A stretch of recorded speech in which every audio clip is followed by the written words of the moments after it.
Olá, sejam bem-vindas, sejam bem-vindos. Alegria muito grande estar com vocês aqui conosco e já de imediato quero agradecer a cada um de vocês pela abertura na agenda para participar conosco desse encontro aqui e agora.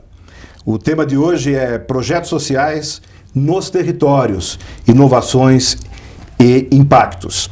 Meu nome é Roberto Galassi, sou professor e coordenador dos cursos de pós-graduação do Senac São Paulo, gestão de projetos sociais do território e responsabilidade social corporativa e sustentabilidade.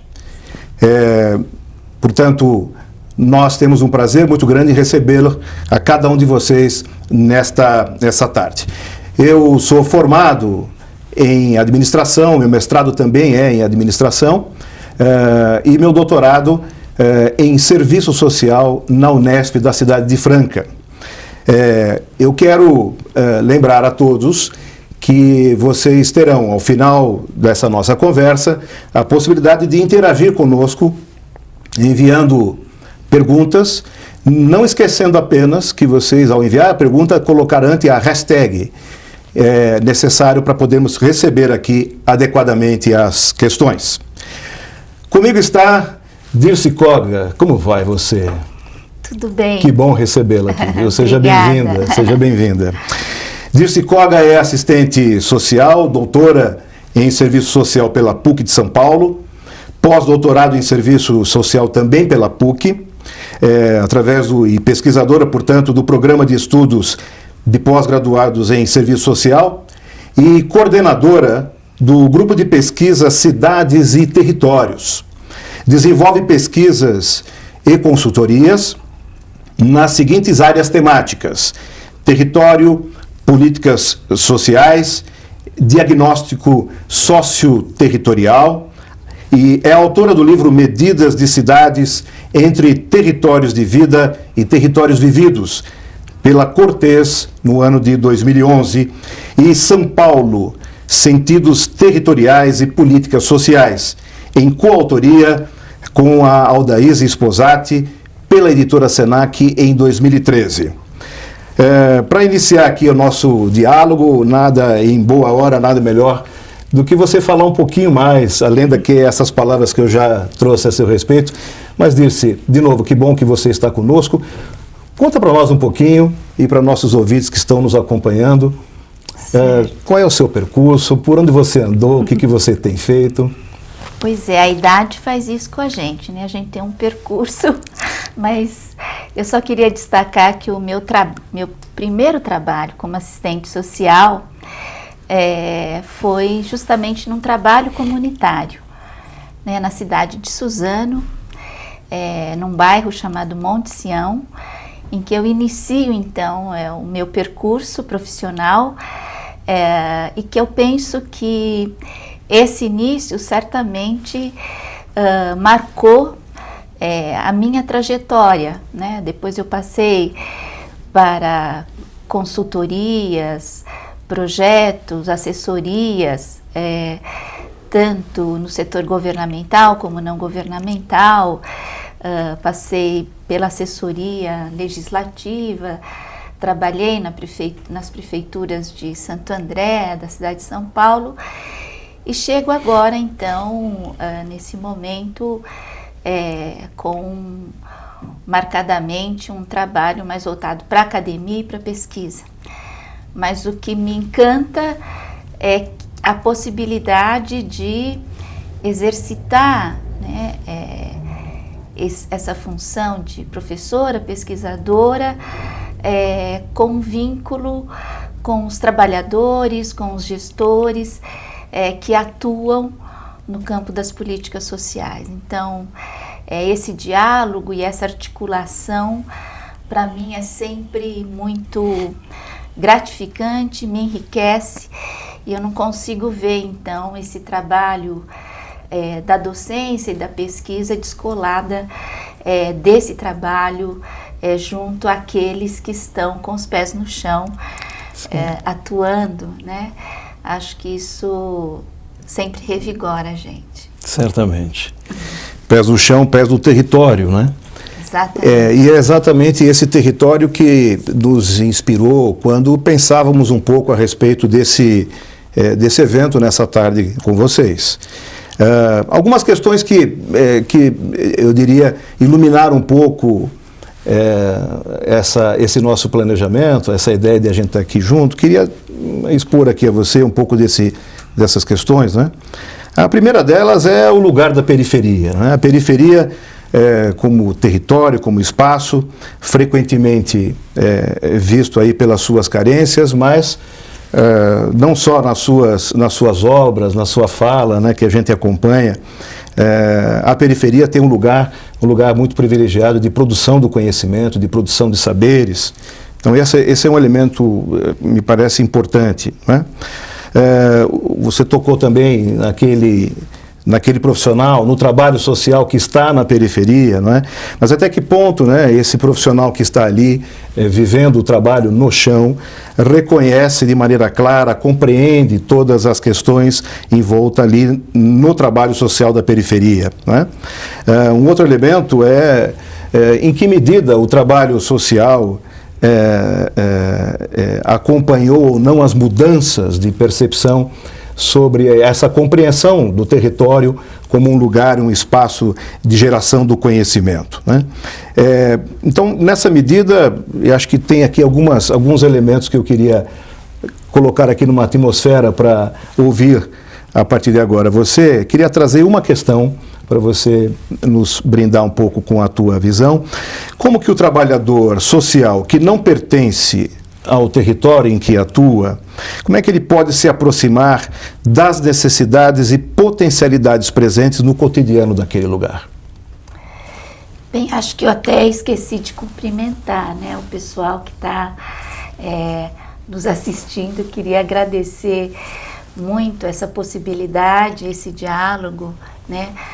Agradecer ao SENAC, na pessoa aqui do professor Galassi, para justamente colocar em pauta, né? Eu acho que hoje é um grande desafio que nós estamos vivendo, de como nos aproximarmos dessa realidade que parece tão óbvia, que faz parte, né, do nosso trabalho, enfim, mas que por vezes a própria rotina institucional onde nós estamos inseridos como trabalhadores, gestores, técnicos, acaba nos distanciando da própria realidade onde nós estamos atuando. E acho que o desafio é como a gente incluir na nossa agenda institucional a agenda não institucional, né? Quer dizer, o contexto, o território, o lugar onde nós estamos atuando. Acho que essa é uma chave fundamental para quem está atuando num determinado território e que não necessariamente ele pertence àquele território ou ele conhece realmente a dinâmica daquele território. E nesse sentido eu penso e tenho conversado com os trabalhadores que é fundamental a gente se aproximar do que eu chamo da escala do cotidiano, né? O que é essa escala? É realmente a gente fazer um deslocamento da nossa prática, é um deslocamento mesmo, né? Por quê? Porque a nossa prática ela se dá de segunda a sexta-feira em horário comercial. E a dinâmica do território é todo dia, é de noite, é de feriado, é de final de semana. É necessário a gente incluir na agenda institucional, na rotina institucional, alguns processos, alguns mecanismos, algumas estratégias que nos possibilitem nos deslocar dessa agenda institucional para uma agenda não institucional, que é justamente a agenda que se dá no território, né?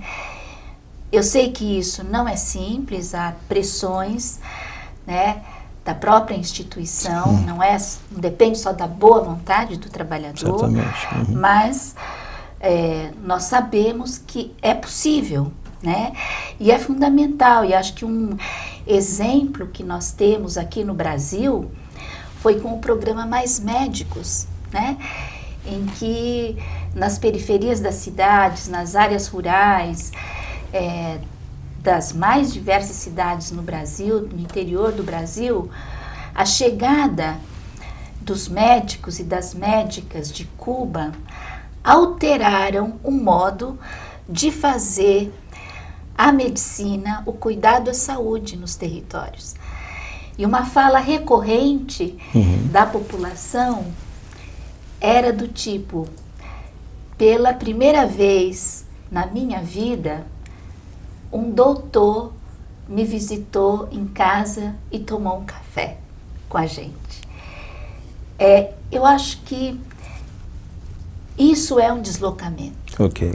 Né? Isso é o profissional, o trabalhador, fazer parte, ir até a esse cotidiano. Né? E eu acho que essa chave de trabalho social que nós precisamos aprender como fazer isso. Aparentemente simples, mas claro que exige aí alguns esforços, né, algumas lutas inclusive, para que a gente consiga ultrapassar o limite do trabalho que eu chamo do trabalho sedentário, né, que é o trabalho só para dentro da instituição, para dentro do serviço onde estou atuando. Exatamente, não é? Então, se a gente não convive cotidianamente, né, diariamente, né, usando esse exemplo que você traz, né, claramente, de convivência, né, do conviver na casa, no território e no chão, obviamente eu me afasto também e eu posso estar sendo carregado aí de trazer para o trabalho uma série de concepções, né, uma série de visões que não estão adequadas a esse espaço. Essa é uma outra questão, né? Quer dizer, como é que a gente pode evitar que o trabalho social seja impregnado de visões preconceituosas e aí estereotipadas sobre este território de atuação? Pois é, aí é outro desafio que nós temos, né? Acho que essa questão é muito interessante porque vai mexer com a nossa história, né? Com a nossa herança sócio-histórica, cultural, né? E acho que a gente tem aí dois fatos que são incrivelmente presentes ainda no nosso dia a dia, no nosso cotidiano, que é a colonização e a escravidão. Nós somos uma sociedade que carrega essa herança e, portanto, no trabalho social, a questão do preconceito, dos estigmas, por mais que a gente atue próximo, né, ao território, e às vezes até pertencendo ao território, pertencendo às camadas populares, às classes populares, mesmo assim a gente reproduz, né, um modo de atuar verticalizado, né, por vezes até autoritário, porque aquelas pessoas, a população com quem a gente atua, nós temos a tendência de achar que eles são só os usuários ou os beneficiários dos nossos serviços, dos nossos programas, né? Eles não são vistos como sujeitos, não são vistos como cidadãos, não são vistos como sujeitos que têm experiências diferente da experiência técnica, mas tem uma experiência de vida, tem uma história de vida a ser conhecida e reconhecida. Né? Então, acho que se no caso do nosso trabalho social no território exige um certo deslocamento, no caso de enfrentar essa questão do preconceito, né, dos estigmas, a gente tem que fazer alguns rompimentos. E acho que rompimento é algo mais difícil, mais complexo, né? Mas é preciso romper esse padrão histórico de tratar o outro como subalterno.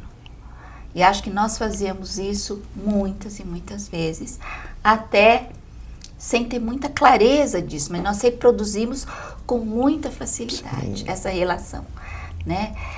Não sem motivo a gente tem dificuldade de trabalhar o coletivo, que aí, novamente, o nosso histórico, né, de trabalho social no Brasil, ele está muito marcado pela benemerência, pelo favor, pela caridade, pela doação.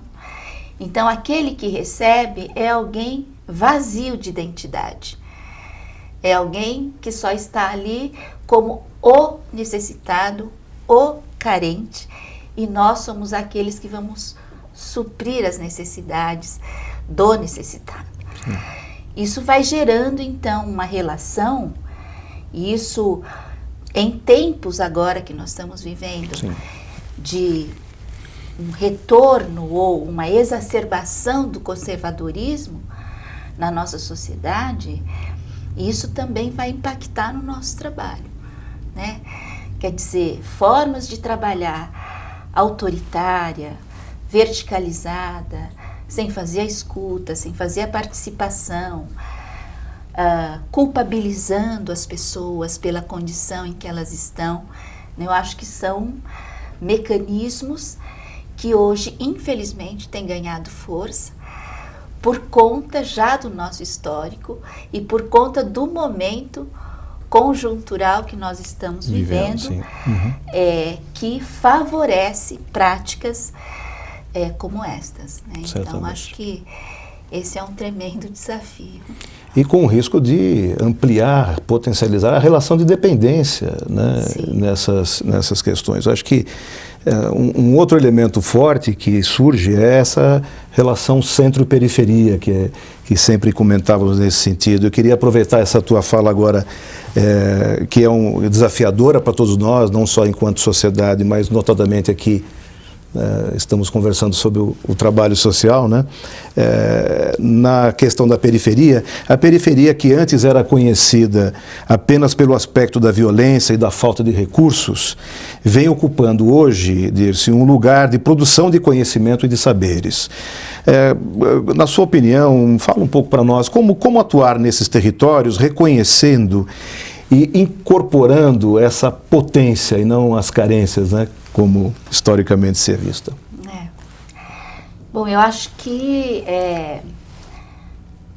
o que nós estamos assistindo hoje realmente é o surgimento, né, está se tornando cada vez mais visível essa potência de existência mesmo, né, da periferia,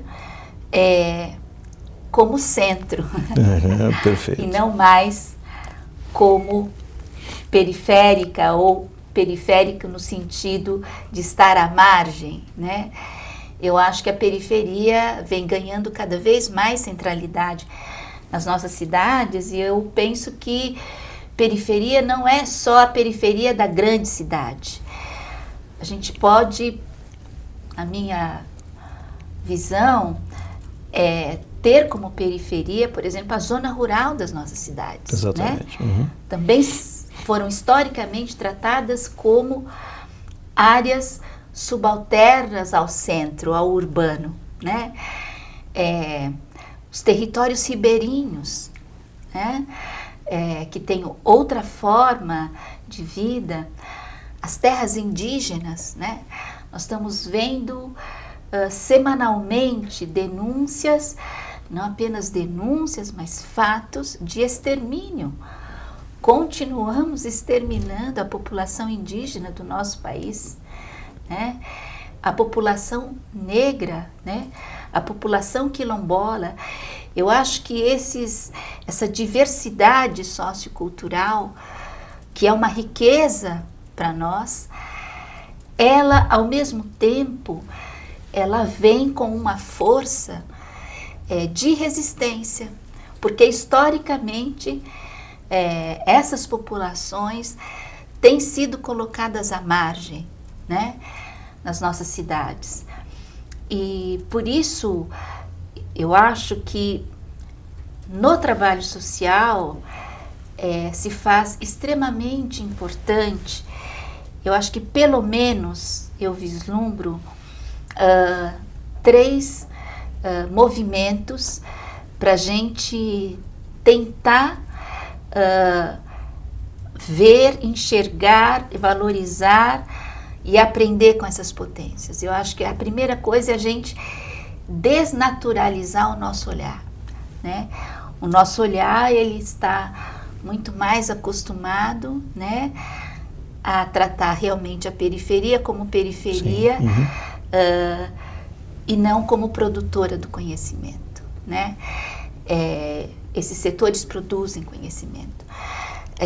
Então a gente precisa desnaturalizar essa nossa forma de olhar para esses territórios e para a população e para os agentes que estão nesse território, né?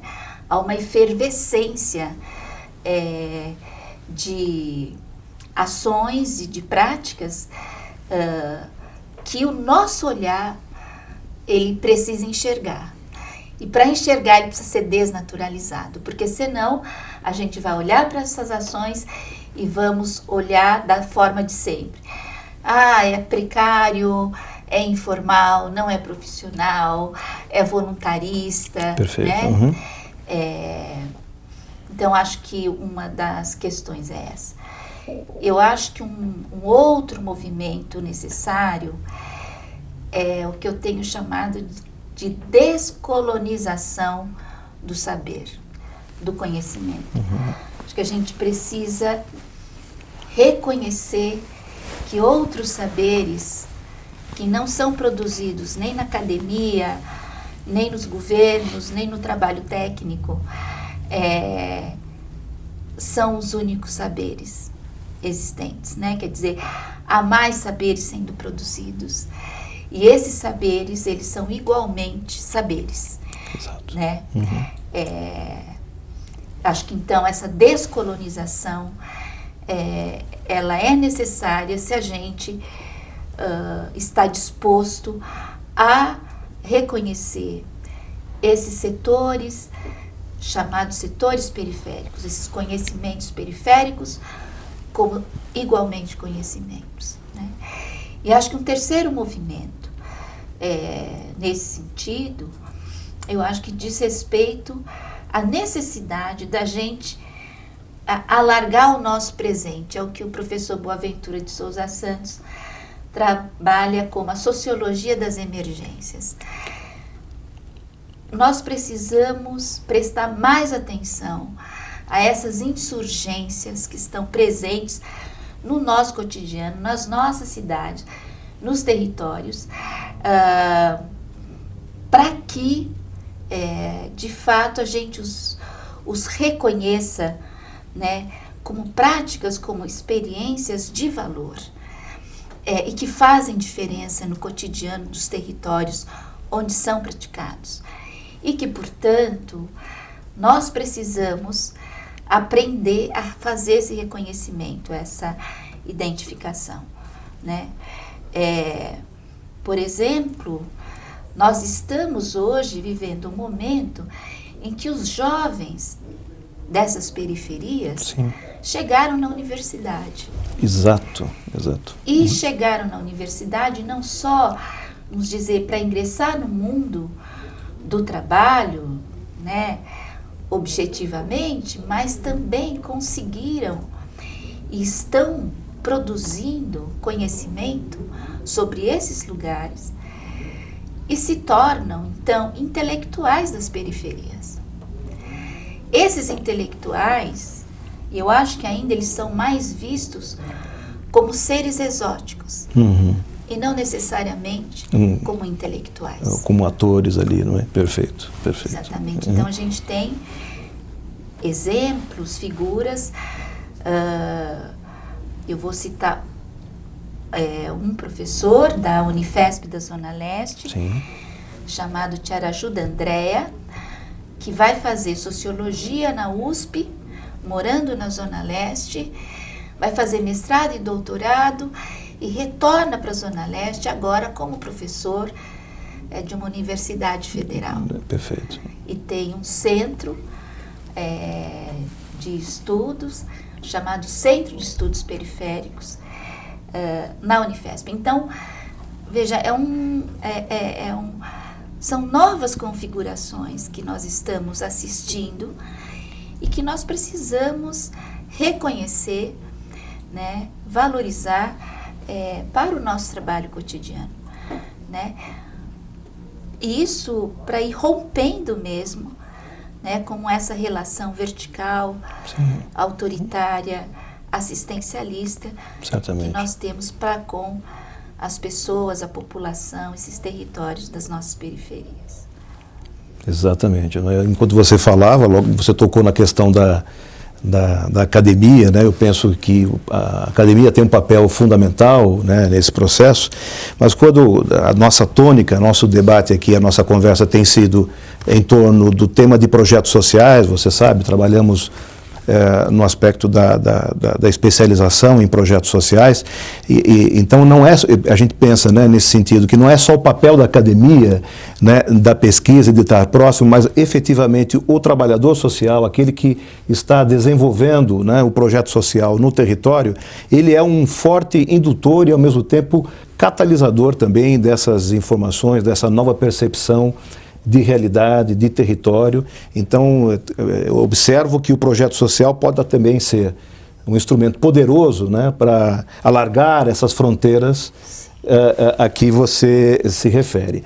E, ao mesmo tempo, como não olhar para todos os atores locais, que eu acho que essa é uma das questões que você traz. Eu queria colocar para você mais uma questão, né, em relação a esse tema. Como realizar o trabalho social a partir das respostas produzidas por estes agentes locais, identificando nos territórios as referências ali presentes para as demandas e impasses que estão ali identificados, né? Então, como realizar esse trabalho social a partir destas respostas a que você se refere? Pois é, eu penso que não tem outra forma se não for de uma maneira participativa e coletiva, né? Acho interessante nessa pergunta você ter mencionado aquilo que já é praticado no território, né? Como é que a gente mapeia isso, né? E aqui eu vou defender um instrumento que eu acho que ele é fundamental em qualquer projeto social, qualquer serviço, programa que a gente vai desenvolver, que é a necessidade da gente fazer bons diagnósticos. Perfeito. Socioterritoriais. Uhum. Por que eu enfatizo socioterritorial? Porque nós temos que fugir de estudos ou de diagnósticos que, primeiro, são feitos no gabinete. Perfeito. São feitos por algum especialista que raramente vai até o território ou os territórios sobre o qual ele está estudando, né? Eu acho que diagnóstico tem que ser feito por aqueles que vão usar o diagnóstico no seu trabalho cotidiano. Por isso que tem que ser participativo. Certamente. Tem que ser coletivo, né? Não pode ser só mais uma peça técnica, né?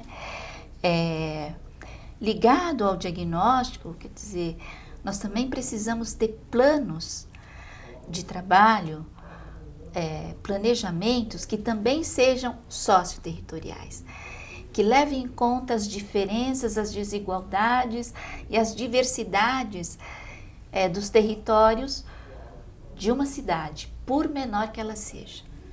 Aliás, aqui só uma lembrança, né, de que nós estamos aí com a possibilidade de extinção de mais de 1.200 municípios com menos de 5.000 habitantes, né, que eu acho que é é uma tragédia isso. Quer dizer, você, mais uma vez, reproduz, né, uma perspectiva de que o município pequeno não é nada, porque ele depende basicamente das transferências, né, estaduais e federais. Exato. Acho que isso é um tremendo equívoco.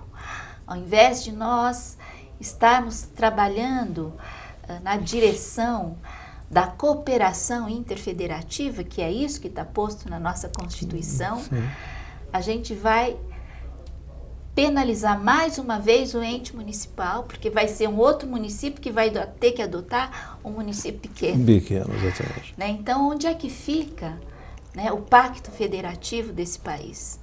Né? Bom, mas voltando, né, à nossa questão dos planejamentos, também socioterritoriais, que a gente, né? Isso mesmo, tenha justamente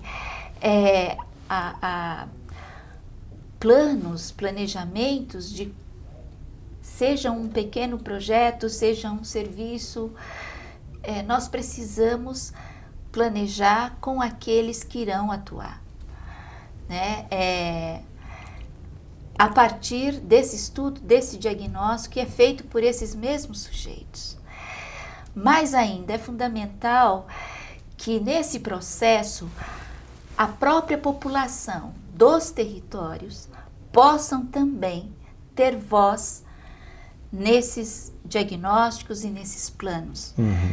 Porque, de fato, são eles que sentem na pele o drama das demandas. Sim, exatamente. E nada melhor do que eles de estar indicando, né, onde, com quem nós precisamos trabalhar, né? Então, esse processo de mapeamento, né, que eu chamo de identificação do contexto onde está inserido o nosso trabalho, ele precisa, de fato, ser não uma peça técnica, mas um movimento, uma mobilização. É mais uma forma de você desenvolver o seu trabalho social. Perfeito. Não apartado, né, da realidade, não apartado desse cotidiano, né? E eu conheci recentemente o exemplo de uma pesquisadora, assistente social, moradora da Zona Sul de São Paulo. Seu doutorado foi sobre a Zona Sul de São Paulo e ela, ao trabalhar o mapeamento, a cartografia da região que ela analisa, ela vai mapear, por exemplo, junto com as manifestações religiosas, não só as igrejas católicas, evangélicas, mas ela mapeia, que eu achei fundamental, as benzedeiras do território. Veja, é uma importância que se dá, né, para quem vive o cotidiano, a importância da benzedeira, né, junto e às vezes vizinhos das igrejas, que também exercem um papel de proteção, de aconchego para o convívio, né, de acolhimento. Eu acho que é só quando a gente faz essa aproximação, esse reconhecimento desse cotidiano é que a gente consegue, então, de fato, construir, né, estratégias que façam sentido para aquele lugar. Porque senão, eu acho que o nosso trabalho, ele se torna um trabalho exclusivamente técnico, para prestar contas para alguém, mas não necessariamente que vai fazer sentido para as vidas das pessoas, com quem, inclusive, a gente quer trabalhar. Quem quer trabalhar, exatamente. Isso interfere na qualidade dos resultados desses processos, né? Então, essa racionalidade, né, quando você se refere, né, em trabalhos eminentemente técnicos, uma racionalidade muito própria, né, que esquece de dialogar com com quem está no território. Me chama muita atenção também na sua fala, e gosto muito da ideia de não só o diagnóstico socioterritorial, mas do planejamento socioterritorial, e a ideia de planejamento socioterritorial em movimento, né? Esse diálogo constante com o chão, para usar uma expressão que você... Estou reverberando uma expressão que você usa muito e carinhosamente faço isso, por também acreditar nesses princípios, né? A ideia de... por essa razão que trabalhamos muito em sala, né? Com muita frequência, a ideia do engajamento, da mobilização. Então, quer dizer, o trabalhador social, no trabalho social de planejamento, ele deve necessariamente ter clareza e ter como necessidade o envolvimento de toda a população ali, de todos os seus ativos, né? Seja eles quem forem, né? E aonde estiverem, para poder trazer uma nova forma de realizar a sua atividade, né? Então, essa ideia de nova forma nos toca um pouco na ideia da inovação. A gente tem ouvido falar, Dirce, você certamente tem acompanhado isso, né? E aí não só nas periferias, mas como um todo, né? É importante lembrar que muitos que nos acompanham agora estão em todo o território brasileiro, né?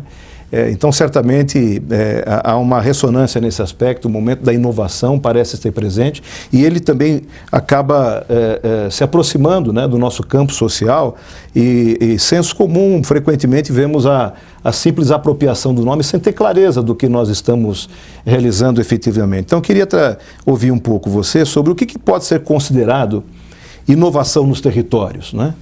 Que iniciativas você destacaria como sendo protagonistas e potencializadora desta resistência coletiva que você se referiu há pouco? Pois é, eu acho que já tem um histórico, né? Que eu chamo de insurgências e de estratégias mesmo de resistência da população nas várias partes do nosso país, e que eu acho que a grande questão é como é que a gente enxerga isso, né? E para nós que estamos tão, talvez, mais acostumados a uma visão mais técnica ou tecnocrata do que seja o trabalho social, o projeto social, as práticas, né, sociais, para nós, realmente, para mim, eu acho algo inovador, que já vem há algum tempo, que são as iniciativas que brotam do chão, uhum, e que vão trabalhar muito, de uma forma muito viva e muito essencial, a questão cultural. Perfeito. Né? Perfeito. Eu acho que isso tem se mostrado como uma força, né? Os saraus, uhum, os slams, uhum, né? As cooperativas, né? Pessoas, coletivos que se juntam em torno de não só uma necessidade comum, mas de um desejo comum.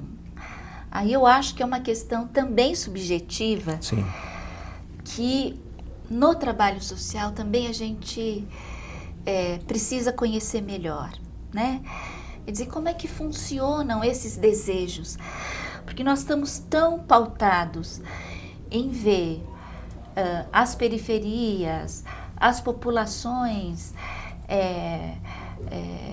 das nossas periferias como sob o selo da ausência, sob o selo da carência, que a gente não consegue imaginar do que existe de potência, o que existe de experiências, de práticas, né? Práticas genuínas a serem por nós apreendidas, né? Porque, de novo, acho que esse tecnocracismo, esse elitismo intelectual que a gente tem, uhum, nos impede de ver para além, né, de mais uma experiência, que uns vão chamar de experiência exitosa. Sim, né? Ok. Parece que isso é o máximo que a gente consegue reconhecer. Não, uhum, são verdadeiramente práticas insurgentes, né? O professor Tiaraju, que eu acabei de citar, ele vai escrever a tese dele sobre o orgulho periférico, que são justamente os sujeitos que estão no território e que, pela sua atuação política, sua força política de presença, de resistência, passam a ter um orgulho de ser da periferia, que ele vai chamar de orgulho periférico. Isso é novo, né? Principalmente para nós. Para nós, certamente. Né? Quer dizer, então, para mim, isso é o novo, que vem mexer com as nossas posições, né? Já tão estruturadas, e que vem romper com essa perspectiva de que a periferia realmente está à margem. Não. A periferia, para mim, hoje, ela está no centro. E veja, não estou dizendo com isso que não estou fazendo nenhum juízo de valor, que é bom, que é ruim. Mas é uma força que está aí e que eu acho que a gente precisa prestar mais atenção. Bastante atenção. O que acontece, né, nesses lugares que também fazem parte da cidade. Há muita coisa acontecendo, né? E que precisa ser, de fato, percebida e entendida, compreendida como um valor, né? Como essa potência que você cita, né? Agora, um desafio sempre muito presente para todo o trabalho social é como medir esse impacto, né? Eu queria que você falasse agora um pouco, antes das questões que devem estar chegando, como medir os impactos desse trabalho social, levando em conta as reais transformações do território e que não sejam apenas números colocados aí nos relatórios. É importante lembrar que hoje, quando você falava de diagnóstico, né, muitos que não estão presentes no território, no chão, né, se utilizam apenas de dados. Os dados revelam, certamente revelam, mas por si só não, né? Então, como medir os resultados desse trabalho social no campo, né? O que você pode nos falar sobre isso? Bom, então, eu acho que a gente tem que medir com quem está no território, porque são aqueles que vão estar sendo impactados por algum tipo de trabalho, de intervenção que é feita nessa realidade. Então, acho que nós temos que desaprender algumas estratégias já consagradas entre nós e reaprender com essas inovações que a gente acabou de falar, né? Eu acho que nós temos que aprender, inclusive, com os setores do ilícito. O PCC, ele fundamentalmente trabalha na matriz territorial. Nós precisamos aprender como é que o PCC trabalha, que estratégias eles utilizam. E é interessante, se a gente for ver, observar a linguagem que circula nesse setor, né, das facções. É uma linguagem muito próxima da linguagem do rap, que está presente no território, que é uma outra força. É uma linguagem muito próxima, inclusive, das igrejas evangélicas. Por exemplo, tanto no rap como no PCC, se fala, se relaciona com os companheiros, tal, como irmãos. Irmãos vêm tanto desse meio das igrejas evangélicas, tratar o outro como irmão. No PCC vai se falar do irmão, e no rap também nós vamos ver algumas músicas, Então, é um universo que eu penso que nós precisamos aprender a desvendar e aprender com essas práticas que estão imersas justamente na escala do cotidiano desse território. Então, acho que esse aprendizado que essas manifestações inovadoras vêm nos colocar como desafio para o nosso trabalho social, né? Eu acho que a gente tem que aprender com quem está efetivamente atuando no território e que muitas vezes não estão inseridos no mundo institucional, no mundo da formalidade, mas fazem diferença nesse cotidiano. Acho que essa é um novo desafio a ser enfrentado, né, para aqueles que estão atuando, né, nos territórios. Perfeito. Acho que são desafios importantes, né, especialmente esse da inovação e da avaliação desse impacto, desse resultado. Enquanto eu aguardo aqui o envio das perguntas pelo nosso organizadores, eu vou te colocar mais uma questão que surgiu numa das nossas conversas. Queria relembrar um pouco aqui, né? Nós ontem, essa semana, cerca de 2 ou 3 dias, tivemos o resultado do mapa da desigualdade, que foi novamente publicizado, né? E não só a imprensa também evidenciou isso, também como as redes sociais. Você tem uma história de trabalho no mapa da exclusão, né? E aí, quando olho para isso, me recordo muito da sua fala nesse sentido. A gente vê esses relatos, esses documentos, né, com uma certa persistência de números e de questões. Como é que você pode tratar esse tema dessas persistências, né, que ocorrem? Claro que agora pedimos licença aos brasileiros que nos acompanham, né, falando agora aqui em particular da cidade de São Paulo, onde o mapa de exclusão e o mapa de desigualdade surgiram. Que persistências são essas, grandes persistências, né? O que você poderia nos comentar sobre isso?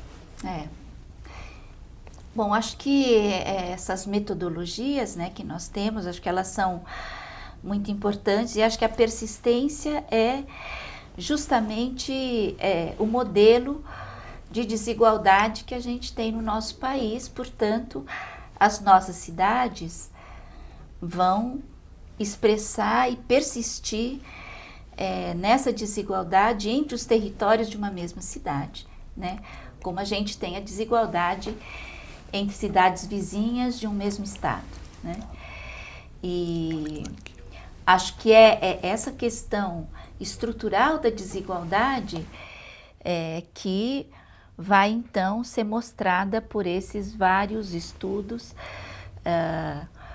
que a nossa São Paulo desenvolve, que o Centro de Estudo das Desigualdades Socioterritoriais, que é uma parceria do INPE com a PUC, também desenvolve, e que o IBGE também, na semana passada, anuncia a última PNAD, os resultados da última PNAD, dizendo que a desigualdade aumentou no país. Né? Quer dizer, então, a desigualdade, ela é muito concreta quando a gente olha justamente para a forma como as nossas cidades estão organizadas e como é que elas se colocam, né, no cenário. Eu sempre eu vou para algumas outras cidades pelo país, eu costumo perguntar onde é bom de viver, onde não é bom de viver, e sempre tem respostas as mais diversas, né? Porque realmente o nosso modelo de cidade, ele é calcado na desigualdade, né? Então, determinados territórios, eles recebem mais investimentos do que outros, e aqui é o mercado mesmo imobiliário, é o setor financeiro quem tem ditado, né, nos últimos tempos, qual é a cidade que se quer que o mercado financeiro quer, não necessariamente a cidade que os cidadãos desejam, né? Acho que é isso, quer dizer, essas metodologias, esses estudos, eles vêm expressar aquilo que realmente é o nosso modelo de desigualdade. Agora, acho que isso não é suficiente para a gente ir no caminho de uma alteração ou de uma superação. Acho que é fundamental que a gente agregue a esses estudos, a essas pesquisas, né, outros conhecimentos que podem, inclusive, nos surpreender e colocar em xeque as nossas estatísticas, né? Porque aí, de novo, depende do olhar que nós temos sobre as informações sobre o que acontece nos territórios.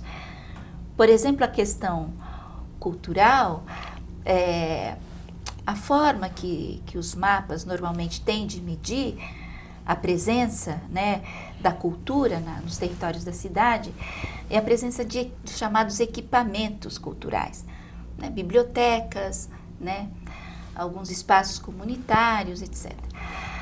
Agora, a gente não consegue capturar por essas estatísticas, por exemplo, esses coletivos que estão presentes, né? Coletivos de poesia, saraus, de música, raps, vários movimentos, né?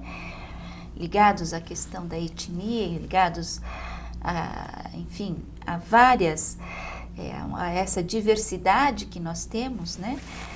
De demandas e de riqueza sociocultural nos nossos territórios e que, portanto, daria um outro tipo de mapa se a gente fosse considerar, por exemplo, o caso das benzedeiras, né? Exatamente. São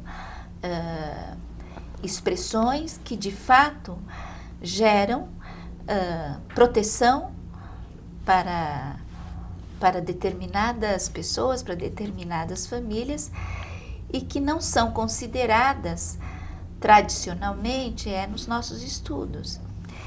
Então, eu acho que a gente também, nesse sentido, precisamos alargar, como você disse, as nossas fronteiras. As fronteiras. Né, de conhecimento. Dirce, muito obrigado. Agora, temos ainda algum tempo aqui, queríamos trazer para você perguntas que estão chegando. A primeira pergunta do Mauro Augusto, a gente já agradece a participação sua. Diz ele: sou orientador socioeducativo em Saica, em Santana, a norte de São Paulo. Vejo que a formação continuada e pouco recorrente nas instituições. Como superar esse limite e como dar a devida importância à cartografia do território? Fazendo menção aí ao seu comentário. Eu vou colocar uma segunda pergunta, a Aline Figueiredo, a quem também agradecemos. A territorialidade é flexível e nos permite enxergar um território vivo, utilizado pela população, pelos equipamentos públicos, privados e demais interessados. Isso nos faz questionar a partir da relação que estabelecemos, se o usuário é das políticas públicas ou mora e se utiliza dos equipamentos do território. Gostaria que você refletisse, então, um pouco a partir disso. Duas questões para você iniciar aqui. Ótimas questões.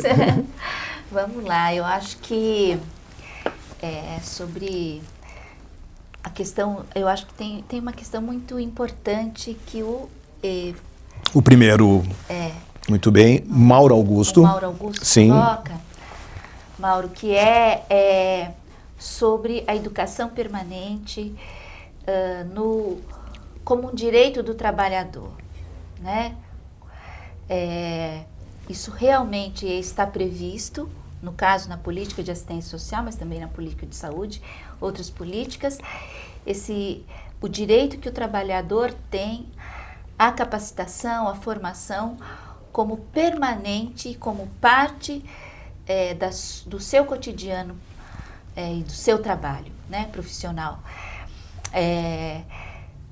Nesse sentido, eu acho que a gente tem que insistir na necessidade de capacitação, de formação e também de supervisão técnica, quer dizer, do trabalhador ter garantido processos em que ele possa sair, fazer uma suspensão do seu cotidiano e pensar e repensar o seu trabalho e construir, com o apoio dessa supervisão, novas perspectivas, novos instrumentos que estão sendo demandados cotidianamente no seu trabalho. Nesse sentido, acho que a cartografia, você fazer uso da cartografia, do reconhecimento dos territórios onde você atua, eu acho que é fundamental, né? Eu acho que é uma bússola para a gente enxergar onde é que as coisas estão acontecendo. E a cartografia pode ser, inclusive, uma ferramenta do trabalho social, né? Você utilizar a cartografia como um instrumento de participação, um instrumento do seu trabalho com jovens, com as crianças, com os adolescentes. A minha experiência é que a cartografia facilita e aproxima o diálogo, né? E esse reconhecimento. E a territorialidade que foi colocada, né, de fato, é a dimensão que vai trabalhar essa questão da identidade que o cidadão tem com os territórios por onde ele circula. Quer dizer, não é só o território da residência, né, que eu acho que um pouco talvez seja essa a preocupação da pergunta. Nas nossas políticas, nos nossos programas, a gente tem uma preocupação muito grande que a pessoa prove que ela é moradora daquele lugar onde o serviço está sendo prestado, para que ela tenha direito a participar daquele serviço. Então, ela tem que ter o comprovante de endereço. Eu acho isso uma das coisas que mais dificultam o acesso ao direito à cidade, né?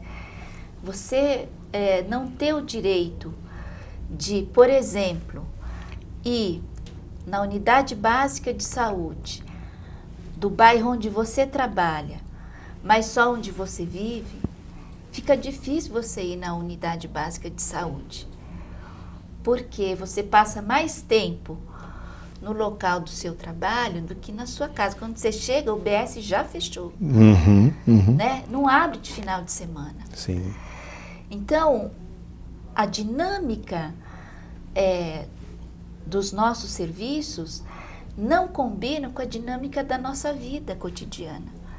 Nós somos seres, eu falo, muito mais sedentários, muito mais nômades, e os nossos serviços são praticamente sedentários, então não combina, né? É sempre uma luta para o cidadão acessar ou usar os serviços, não é porque ele não quer e não precise, mas é porque, de fato, a dinâmica é totalmente fora do cotidiano, né? Sim. Da população. Perfeito, Dirce. A gente tem aqui os últimos instantes aqui do nosso webinar. Uma última questão que eu traria para você, e aí peço a você para essa resposta também, igualmente, rapidamente, a Desirê, que como realizar projetos sociais nas periferias no atual cenário sem que sejam práticas emergenciais apenas e superficiais? Difícil, Difícil, né? Ainda mais agora no final e nesse contexto, mas eu acho, Desirê, que a estratégia é partir com quem está no território e buscar ali não o que não existe, mas o que já existe. Sim. E potencializar essas forças e reinventar, então, a partir dessa realidade das presenças e não das ausências. Certamente. Dirce, como é gostoso te ouvir. Preciso te agradecer pela sua presença. Caríssimos e caríssimas que nos acompanham, nós estamos encerrando agora este webinar que se dedicou a um diálogo, uma conversa sobre projetos sociais, inovações e impacto no território. Fica aqui o nosso agradecimento a cada um de vocês. Lembrando que ao final, a gente faz uma solicitação, assim que nós concluirmos aqui, não desliguem, vocês receberão aí uma pesquisa de satisfação que é para nós importante para seguirmos aqui no aprimoramento e na avaliação desse nosso trabalho. Dirce, palavras finais suas? Eu vou emprestar do Chico Buarque. Apesar de você, amanhã há de ser um novo dia. Maravilha. Prazer estar com você, viu, Dirce? Prazer foi meu. Muito bom estar com você, a gente lhe agradece. E, claro, queremos agradecer a todos que nos acompanharam aqui, a você que está aí nos assistindo, nosso agradecimento. Obrigado a todos aqui que estão aqui na equipe para viabilizar esse nosso encontro desse dia. Fica aqui o nosso muito obrigado, nos vemos a qualquer momento, até breve.